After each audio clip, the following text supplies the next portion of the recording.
A gente vai tratar do tema Evangelho aos Simples. O tema Evangelho aos Simples, ele trata dos itens 7 a 10 do capítulo 7 de O Evangelho segundo o Espiritismo. E Kardec colocou como subtítulo Mistérios ocultos aos sábios e aos prudentes. E é disso que nós vamos tratar na noite de hoje, não é? Nós começamos aqui com as palavras de Jesus. Disse então Jesus estas palavras: graças te rendo, meu Pai, Senhor do céu e da terra, por haveres ocultado estas coisas aos doutos e prudentes e por as teres revelado aos simples e aos pequenos. Bom, se a gente for ler de maneira desavisada, se prendendo à letra, parece estranho que Jesus dizer que Deus tenha revelado as coisas aos simples e aos pequenos e não àqueles que eram os doutos, os sábios, né, e prudentes, porque em tese esses sábios é que deveriam estar melhor preparados para receber a informação, né, para receber as revelações do céu. Mas a gente vai ver aqui na próxima tela, que nós fizemos aqui graficamente, o seguinte: os doutos e prudentes, sabendo que os doutos são sábios, são aquelas pessoas orgulhosas. À época de Jesus, quem eram esses doutos e os sábios? Era o pessoal do Sinédrio, os senhores da lei, não é? Eram os sacerdotes e alguns levitas. Essas pessoas é que sabiam. E à época, inclusive, o que acontecia? A língua oficial era o hebreu. Então as pessoas que iam aos templos, às sinagogas, para orar, as orações, né, os sermões, eram todos eles em hebraico. Só que o homem comum daquela época, ele falava o aramaico. Por que era assim? Porque parte daquela população que vivia, onde hoje é Israel, a Palestina, a Jordânia, por ali, havia sido escravizada lá no Egito. E eles criaram e surgiu essa nova língua, esse aramaico, que não era a língua oficial, mas que era a língua do povo, era a linguagem coloquial de tratamento, não é? E isso aconteceu mais tarde também. A gente sabe que a Igreja Católica rezava as missas em latim, mas o povo não falava latim. Aqui no Brasil falava português, na França falava francês, não é? Mas as missas eram rezadas em latim. Bom, então, esses orgulhosos, né, eles tratam a Deus de igual para igual ou recusam. Ora, como que eles vão receber a revelação divina? Como eles vão receber uma novidade em suas vidas? Não é? Eles são envaidecidos do seu saber mundano. Então, a vaidade, ela certamente não é uma virtude, ela é um vício.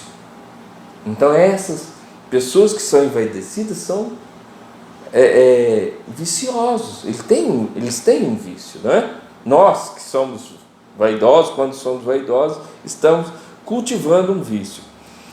Então, Deus deixa a esses orgulhosos a pesquisa dos segredos da terra.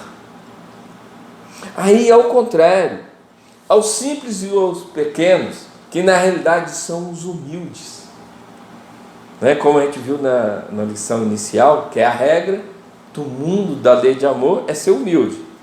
Esses, ao contrário dos orgulhosos que tratam Deus de igual para igual, eles se humilham diante de Deus, eles se curvam em respeito a Deus. Esses humildes não se consideram superior a toda a gente. Observemos que às vezes os orgulhosos acham que sabem mais do que Deus, não é? E os humildes não, eles não consideram superior a ninguém, não é? Quem dirá a Deus. Então, a estes Deus revela os segredos do céu, a esses simples e humildes. E isso aconteceu na época de Jesus. Jesus veio trazer a lei de amor, e a lei de amor teve que ser levada a esses humildes. E aí a gente faz a comparação com o copo d'água, né? Os orgulhosos são aqueles que estão com o seu copo d'água cheio, porque eles estão cheios de si, eles se acham completos, que sabem tudo. Então não há como, um copo cheio d'água, não há como colocar água a mais dele, então ele não recebe a água. Os humildes não, eles estão sempre com o seu copo, com um espaço para novos conhecimentos, para nova água. Eles estavam mais preparados para receber a boa nova, para receber o Evangelho de Jesus. Bom, continuando aqui para que contextualizemos a época de Jesus, né? Na terra o que ocorria? Roma era o grande império, não é? O Império Romano dominava quase todo o mundo civilizado, dito civilizado, não é? A parte cultural, filosófica, estava concentrada na Grécia. E a parte espiritual estava na região onde nasceu Jesus. A região onde hoje é Israel, Jordânia, Palestina. Essa região da Judéia e Palestina.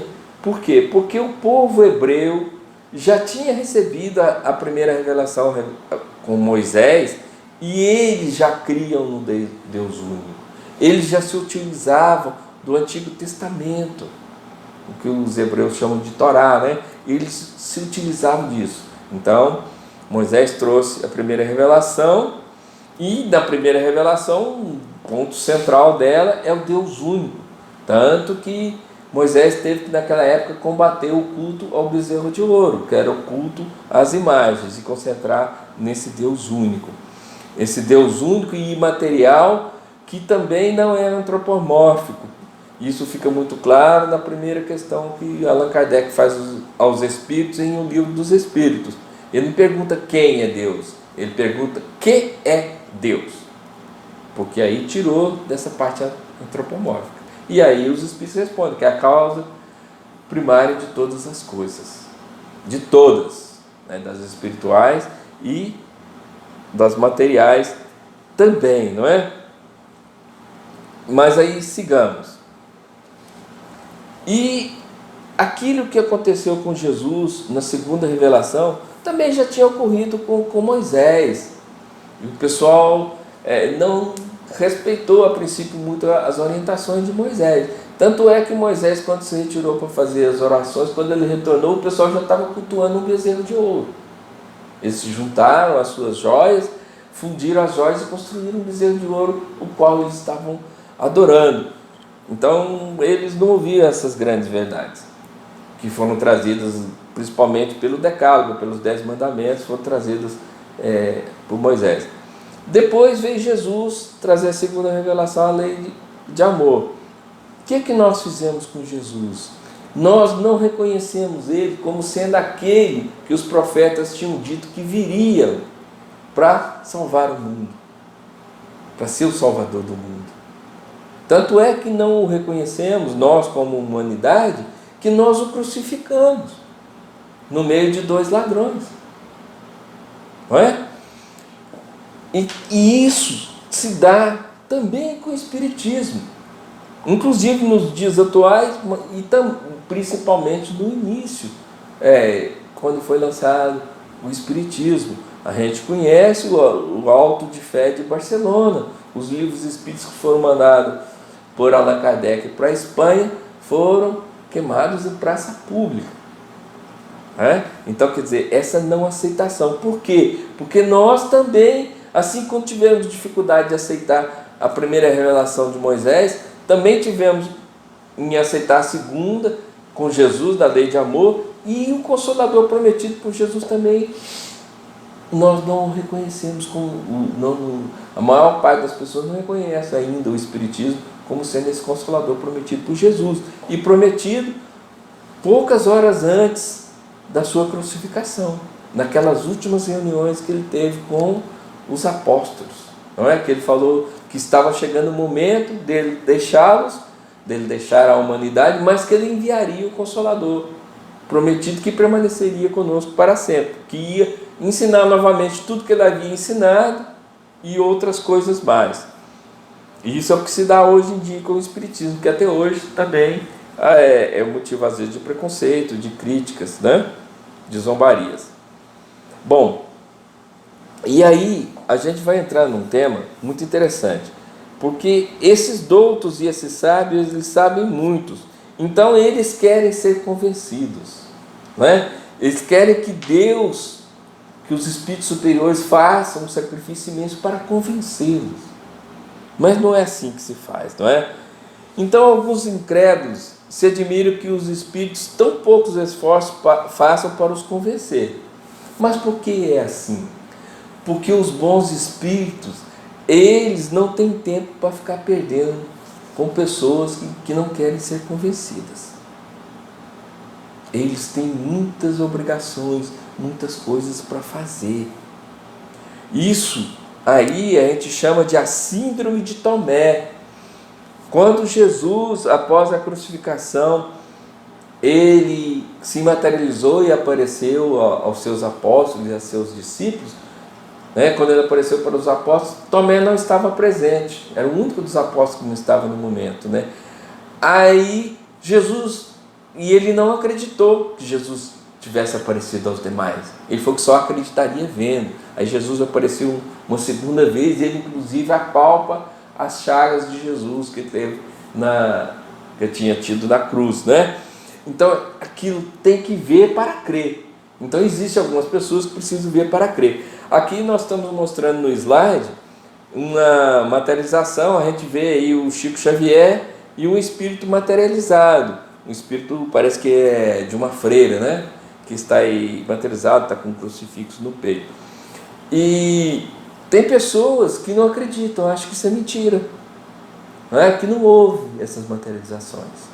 Chegou até o ponto que o Emmanuel disse ao Chico: Chico, nós queremos que vocês se espiritualizem. Nós vamos parar com esse negócio de nós nos materializarmos. É necessário agora que vocês se espiritualizem. Isso vale para todos nós, espíritas, porque às vezes a gente também quer ter sinais do céu, sinais claros. Só que a gente às vezes não tem preparo espiritual para receber esses sinais claros. A gente não tem a mente aberta o suficiente, não somos humildes o suficiente para sintonizar com os espíritos superiores, para que eles nos tragam as suas revelações.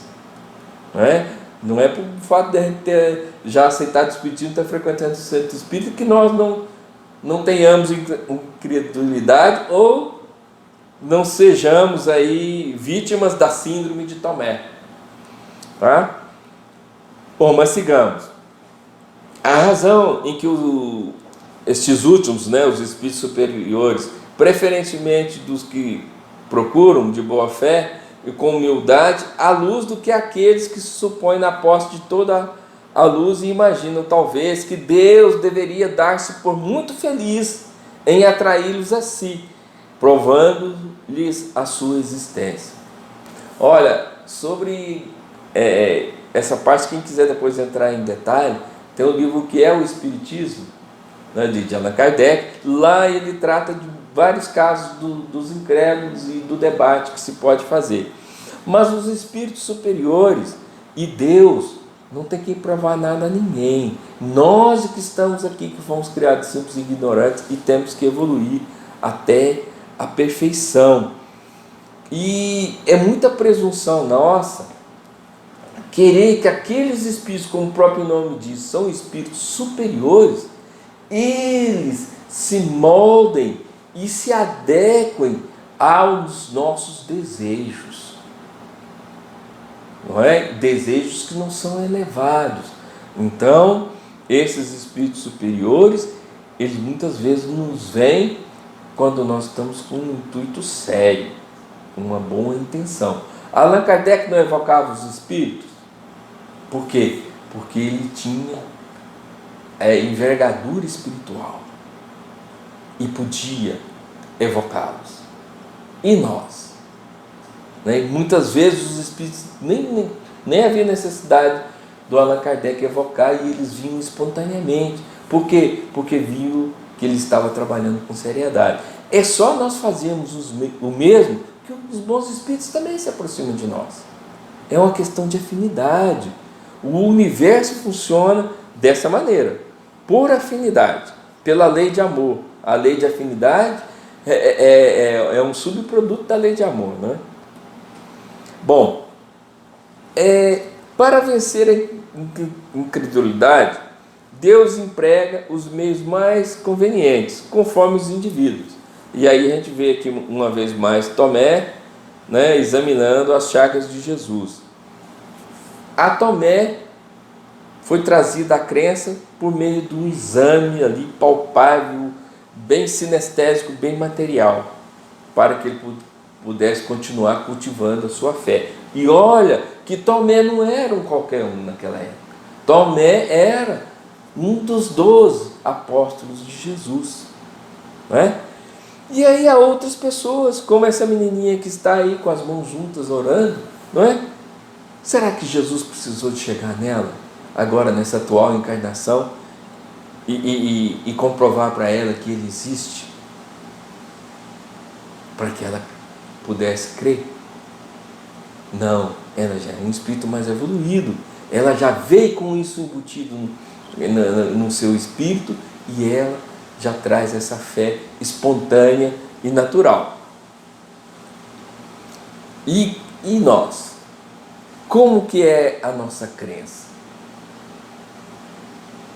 Nós acreditamos no Espiritismo porque nós recebemos um convite constante, incessante à nossa reforma íntima, à nossa melhoria, ao culto das virtudes, principalmente a caridade, a humildade, a fé, a esperança?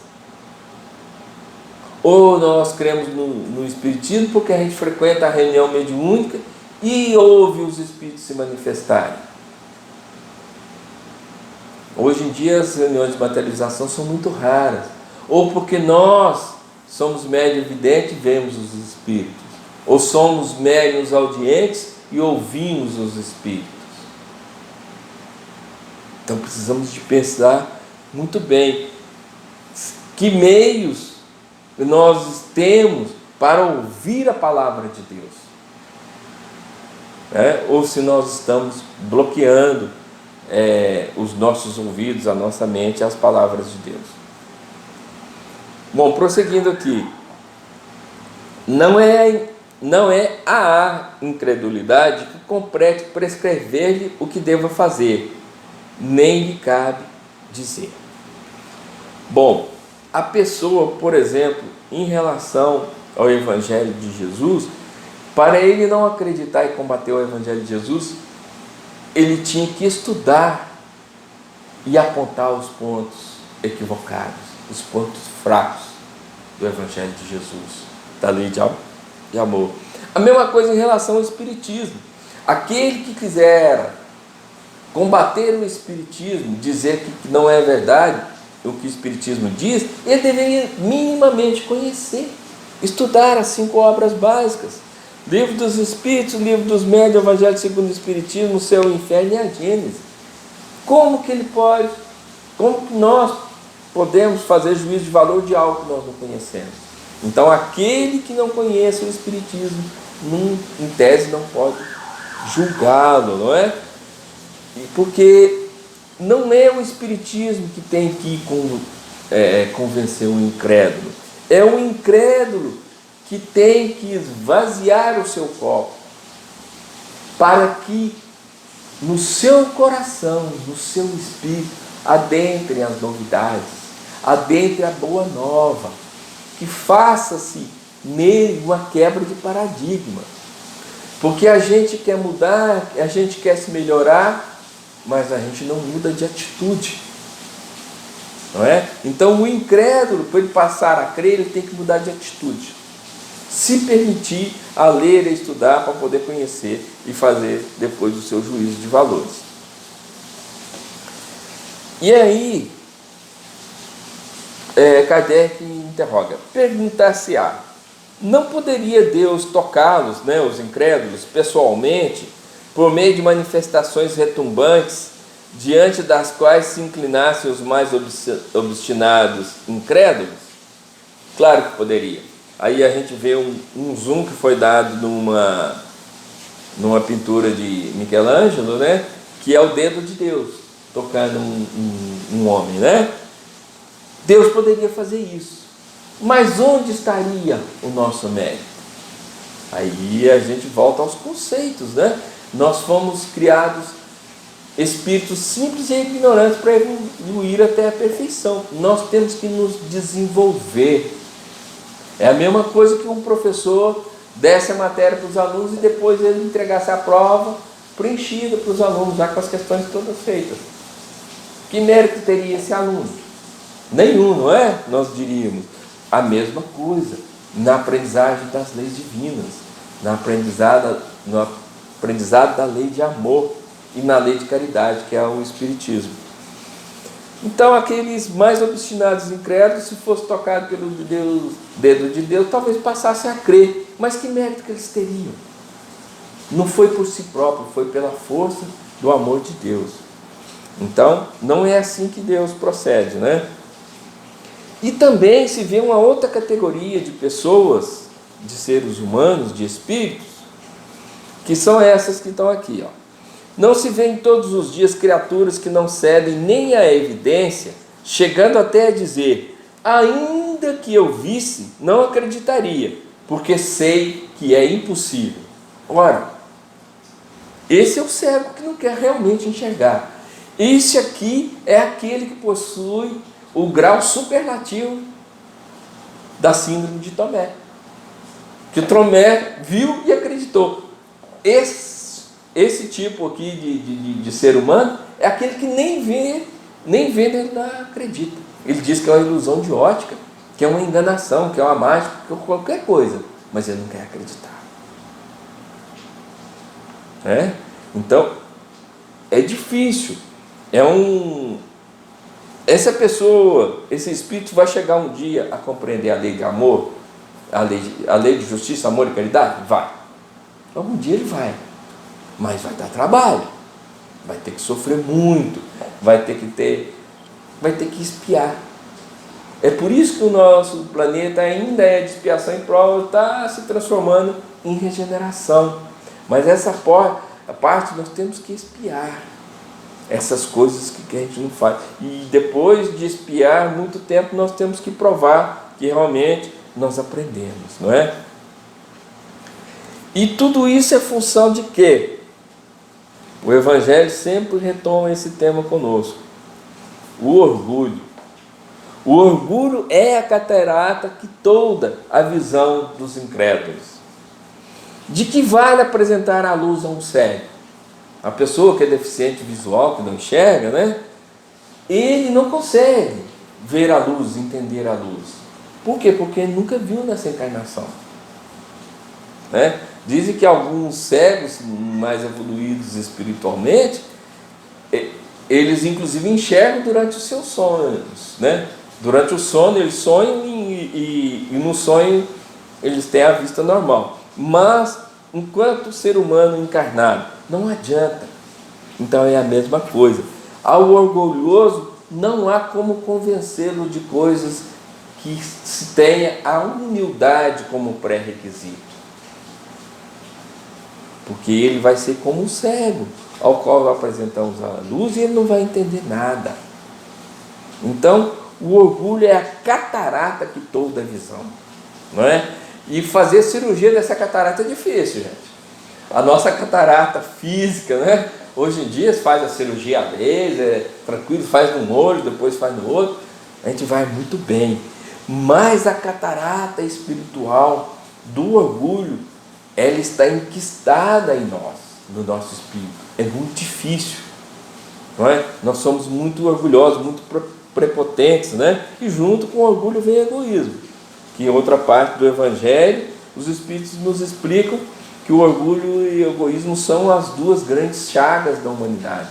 os dois grandes defeitos, né? Quando nós nos livrarmos do orgulho e do egoísmo, nós estaremos muito bem. Então, o foco nosso, para que nós possamos nos tornar aquele pobre de espírito que é o humilde, né? É nós deixarmos de lado o nosso orgulho, né? Daí vem que médico hábil, Deus primeiramente corrige o orgulho.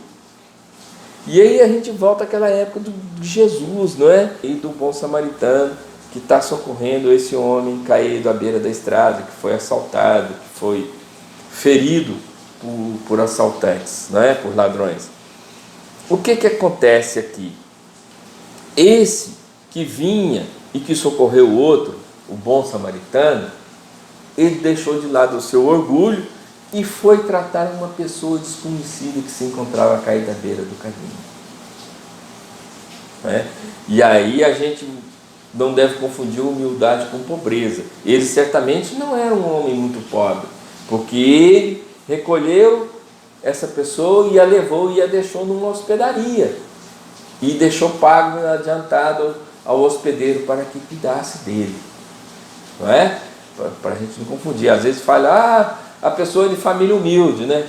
Quando nós somos pobres, na verdade vai falar a pessoa é de família pobre. Humildade é outra coisa, porque nos dias atuais, e sempre foi assim, a gente encontra muitas pessoas que têm poucos recursos materiais, mas que são orgulhosas. Então o orgulho não tem nada a ver com a condição econômica e social que a pessoa tenha, né? Bom, mas voltando aqui ao tema, esse aqui que o bom samaritano exerceu em toda a sua plenitude a lei de justiça, amor e caridade para com o seu semelhante. Mas era assim com todo mundo naquela época de Jesus? Não, e nem é agora. Aquela época de Jesus, não é? A gente já comentou aqui sobre a diferença, se usava o idioma hebraico nas sinagogas e o idioma corriqueiro do dia a dia das pessoas era o aramaico, não é? E quase ninguém naquela época era alfabetizado. Calcula-se que menos de 2% da população sabia ler e escrever. E os recursos para livros, para os pergaminhos que existiam naquela época, também eram muito custosos, muito caros, não é? Então, era difícil a propagação dessa boa nova, das notícias do Cristo. Então, era mais no boca a boca, né? E aí, esse médico hábil, Deus primeiramente corrige o orgulho. E como que Deus corrige em nós o orgulho? É por meio da lei de causa e efeito, né? Então aí às vezes nós somos muito orgulhosos, a gente vem com dificuldades de toda ordem quando nós reencarnamos no planeta Terra. Para quê? Para a gente aprender a humildade de uma maneira dura, né? Por intermédio, às vezes, das lágrimas, do sofrimento mesmo. Se nós fôssemos um pouquinho mais bem comportados, a gente aprenderia mais facilmente. Mas não, a gente teima, insiste, somos aquele aluno que não aprende facilmente a lição. Mas sigamos em frente. Deus quer, porém, que isso se dê de modo próprio. Quando vencidos pelos tormentos da incredulidade, eles vêm de si mesmo lançar-lhe nos braços e pedir-lhe perdão, quais filhos pródigos. E aí, quando a gente sai da incredulidade, quando a gente deixa o orgulho e adquire a humildade, a gente entra num estado de espírito de total doação à nossa missão, àquilo que nós viemos fazer na Terra. Nós temos um exemplo, o exemplo mais próximo de nós é o Chico Xavier, não é? A gente, examinando Chico Xavier, nós poderíamos falar aqui horas seguidas sobre os testemunhos de humildade dele. Mas nós destacamos dois para trazer aqui. O primeiro se deu quando o Juca, que tinha sido um patrão antigo do Chico Xavier, antes dele trabalhar na Fazenda Modelo, lá em Pedro Leopoldo, esse Juca, durante o final da sua vida, ele era muito pobre, né? Ficou muito pobre. E aí um dia o Chico já ia de charrete, viu, gente? Naquela época não tinha moto, não tinha automóvel, né? Só os muito abastados possuíam isso. Nós estamos falando lá da década de 30, né? 30, 40. Aí o Chico Xavier estava indo de Pedro Leopoldo para a Fazenda Modelo na sua charrete. Aí de repente o Flaviano, que era um amigo em comum do Chico e do Juca, para o Chico, né, e diz para ele, assim: Chico, você sabe quem morreu? Ele falou: não, eu não sei. Ele falou assim: o Juca, seu ex-patrão. Ele mesmo, ele é. Aí o Chico falou assim: e quando que será o enterro? Ele falou assim: ó, eu acho que a qualquer hora, porque você sabe que o Juca, ele faleceu inclusive passando necessidade material, passando fome. Então a família não tem dinheiro para comprar um caixão, ele será enterrado no rabecão da prefeitura. Aí o Chico: não, faça o favor, Flaviano, vá lá, diz para o pessoal esperar um pouco, que eu vou tentar arrecadar dinheiro para comprar um caixão, para que ele seja enterrado dignamente, nem que seja um caixão barato. E Chico então foi exercitar a sua humildade, ele foi esmolar, né? Ele pediu a alguém que avisasse ao seu chefe da Fazenda Modelo que não poderia ir, em virtude do falecimento do seu ex-patrão, e ele foi esmolar na Pedro Leopoldo daquela época, para angariar recursos e comprar o caixão para fazer o enterro do seu ex-patrão. Então ele começou a ir de porta em porta, e aí logo a cidade inteira estava sabendo, e a cidade se comoveu com aquela atitude do Chico. Ele não tinha dinheiro de si próprio, mas ele tinha aquele respeito pelo seu ex-patrão e queria que ele tivesse um enterro digno, né? Como não tinha recurso, ele foi esmolar.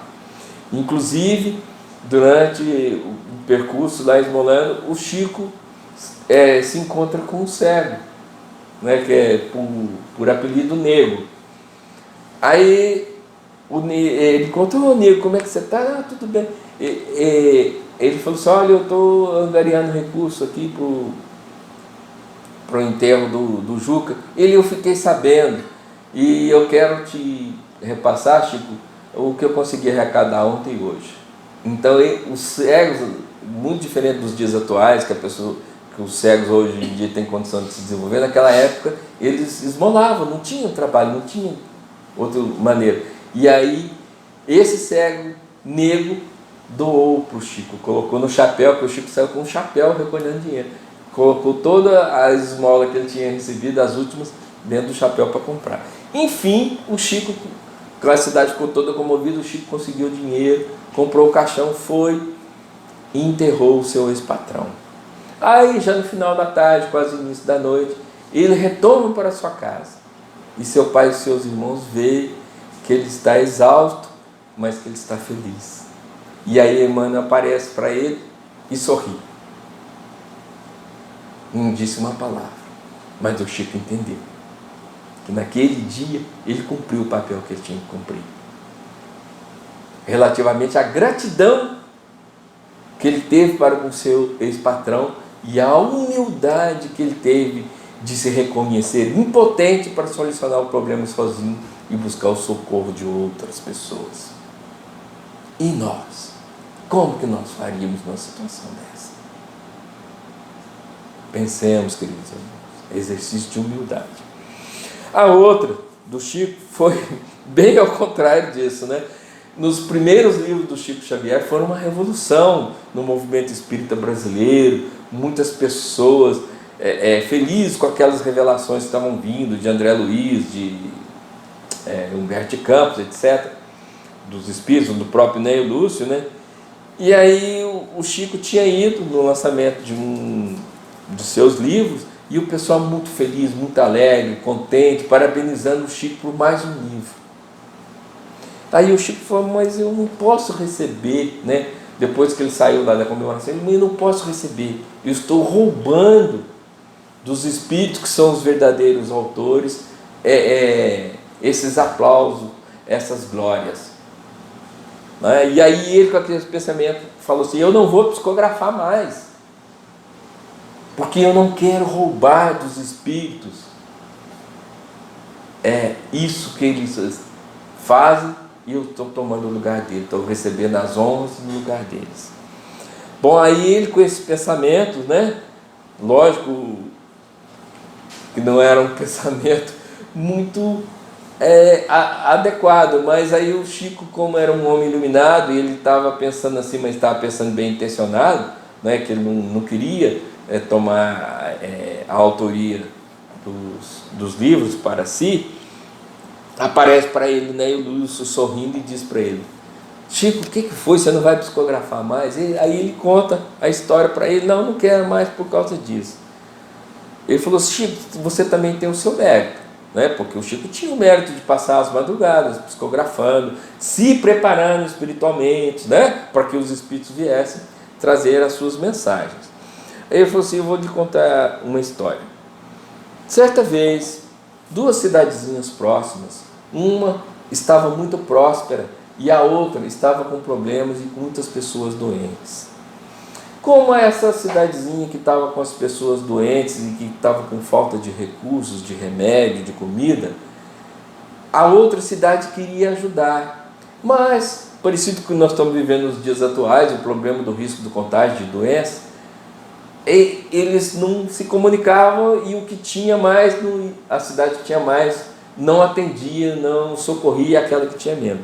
Aí apareceu nessa cidade mais abastada um burrico manso. Aí o que as pessoas pensaram? Olha, nós vamos colocar esse burrico para fazer o transporte. Aí eles treinaram o burrico, né, para ir e voltar naquele caminho que ligava as duas comunidades. Aí eles colocaram jacá, todos sabem, né, aquele cesto grande, aí um cesto de um lado, outro do outro, no lombo do burro, e colocavam os remédios, comida, os víveres, roupa, e mandava o burrinho. Aí o burrinho ia daquela cidade que estava doando para outra que estava necessitando dos recursos. Chegava lá, o pessoal descarregava e o burrinho voltava, né? Aí o Chico foi interromper o Neolúcio. Não preciso explicar, mas não, pode deixar, eu continuo sendo o burrinho. Não é? Então eles teve a humildade de entender que ele, médium, era aquele no qual os espíritos estavam colocando, né, digamos assim, nos jacazes do conhecimento. Estavam enchendo de conhecimento para trazer quem são os mais abastados? O plano espiritual que tem mais conhecimento, os espíritos de luz, trazer para nós que somos necessitados, que somos carentes de conhecimento. Então isso é testemunho de humildade. Isso é ser humilde. E nós, às vezes somos médios, nós aceitamos ser o burrinho, nós temos essa noção que somos só médios, meios pelos quais os espíritos fazem chegar suas mensagens aos demais aqui na Terra. Pensemos bem, queridos irmãos, pensemos bem. E nós vamos partindo aqui para o encerramento. Essa figura que é apresentada aqui é uma figura, uma foto, né, tirada pelo telescópio Hubble. E aí a gente vai adentrar a humildade também, observando o universo do ponto de vista material. O universo conhecido pelo homem da Terra hoje em dia, ele se constitui de uma infinidade de galáxias. Estima-se entre 1 e 2 trilhões de galáxias. Estão ouvindo bem, sim, entre 1 e 2 trilhões de galáxias. Só o que o homem tem noção, já conhece. Será que ele conhece o universo inteiro? Certamente que ainda não conhece. A humanidade ainda não conhece. Bom, esse cerca de 1 a 2 trilhões de galáxias, da qual a nossa é uma das menorzinhas, existem neles 700 sextilhões de estrelas. Para que tenhamos noção de 700 sextilhões, é o número 7 com 23 zeros à sua direita. Essa é a quantidade de estrelas. Estrelas como o nosso Sol, ou muito maiores do que o nosso Sol, porque o nosso Sol é uma estrela de quinta grandeza. Ao redor dessas estrelas certamente giram planetas. Se são 700 sextilhões de sóis, quantos planetas como o nosso, maiores do que o nosso, mais evoluídos, menos evoluídos, existem no universo? Quando um cientista chega nesse ponto, ele se admira, mas como o universo é infinito, é maravilhoso. Quanta matéria, quantos planetas, quantos sóis existem? Será que esse cientista baixa a guarda, sai do seu orgulho, calça as sandálias da humildade e diz: maravilhoso é o Deus que criou tudo isso, que criou todas as leis desse universo? Será? Porque o Espiritismo, quando ele surgiu, ele trouxe consigo, né, o que nós dizemos que é a doutrina da fé raciocinada. Isso foi um passo que a religião deu na direção da ciência.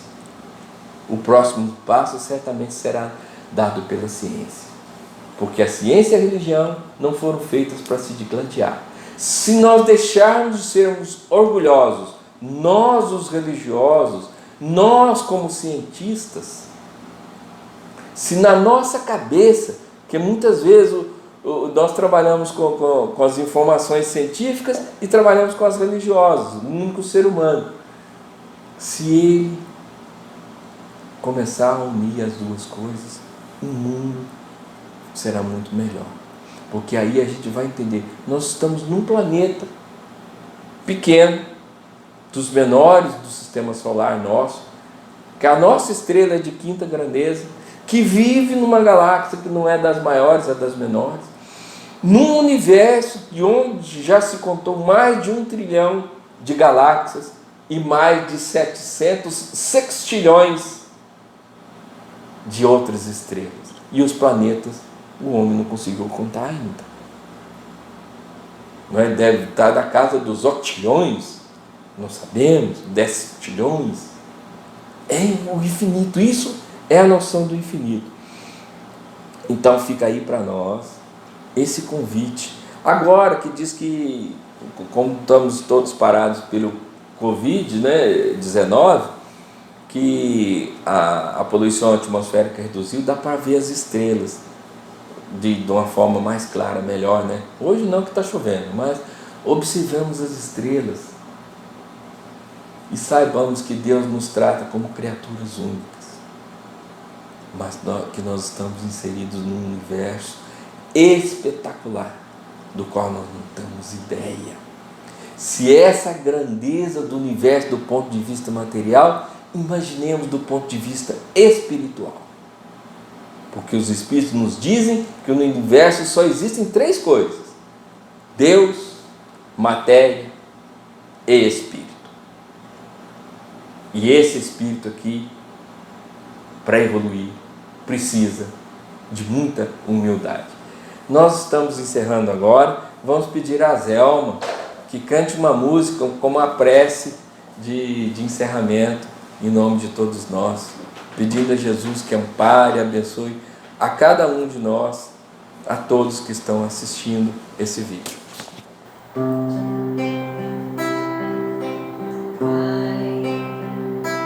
Deus protetor, aqui me põe aos seus pés pra lhe falar.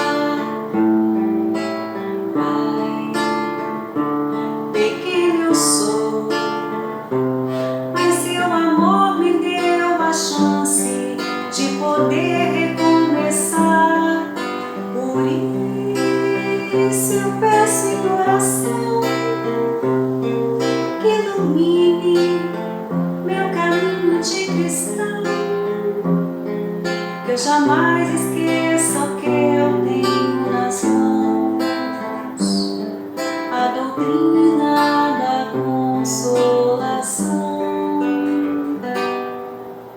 Pai, meu Criador, bênção maior, tesouro igual neste lugar não há.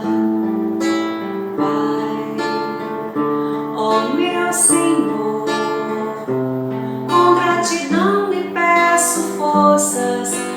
fazer multiplicar no lar, na casa de oração, numa rua onde houver algum irmão.